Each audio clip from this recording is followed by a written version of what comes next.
Only 6. Slave. I create weapons. I only continued creating earnestly, with killing intent and hatred. The goblin's village was annihilated. The one who survived is me and Razaraza Ni, who has been ruled by the monster user man similar to me. Yeah. Although there might be some goblins who escaped safely, I think that the probability is low, because there's no way the proud goblins will return back to the enemy and escape. Would turn their back on the enemy. Possibly, if there's a child, they might let it get away, but I don't think that the child goblin who's driven out of the place where it lives can survive in that severe mountain range. The humans stationed in the goblin's village for about 7 days, they collected the things that seemed to be usable and withdrew, taking me and Razarazani. It was a small village in the foot of the mountain range that we were brought. It seemed that not much time has passed since the village was built. I think that several years, at least 10 years, has not passed. Men and women of all ages lived there, and in the center it was in the unit that the monster user man led.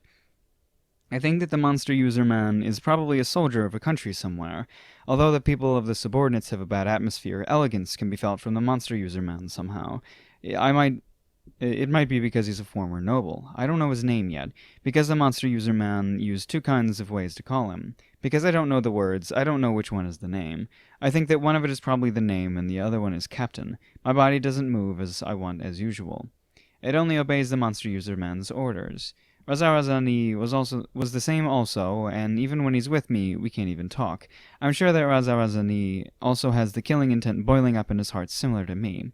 After reaching the human village, we were given a little freedom. Giving the conditions, don't attack the humans, don't do anything that becomes the humans' disadvantage, don't escape, don't suicide, act to be useful to the humans, etc. But, after all, I can't talk with Razarazani. It's because I was isolated to a different place from Razarazani. There was a given order to me apart from the one given to Razarazani, create weapons. And I continued creating weapons. I can't cut corners by the order. The best weapon that I made is completed, and it's used by the people who destroyed my village. It was a disgrace. If those men can be killed by curse, this village would have been ruins by now. I continued creating weapons with such hatred. Skill proficiency reached. Acquired skill curse level 1. Haha. I really acquired it. But I can't use it, because it becomes the human's disadvantage. Even if I want to use it, the body refuses me to use it. What a troublesome compulsion force. Like that, I continued creating weapons as much as possible. The unexpected one is that the monster user man treated me comparatively polite. From that first treatment, I was resolved that I would surely be disposable. But he doesn't let me create weapons more than the limit, and he prepares the meal in bed properly. He even gave me an appraisal stone. Although I can't understand the words as usual, I somehow understood that the monster user man is kind to me. However, neither this killing intent nor hatred will disappear. Whenever the monster user man receives the weapons from me and smiled after appraising it, the killing intent boils. This power is not polished for you.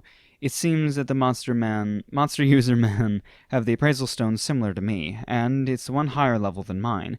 Apparently, the chill felt when meeting the first time seemed to be caused when being appraised. I'm sure that he appraised me, and because he found that I have the weapon creation skill, I'm subdued like this. I create weapons until my MP is exhausted. When my MP is exhausted, the weapons can't be created until I recover. During that time, I train for myself stealthily. The one given to me is the place where the hut that was remodeled in haste that was the village's warehouse. Because it was originally a small warehouse, it's narrow.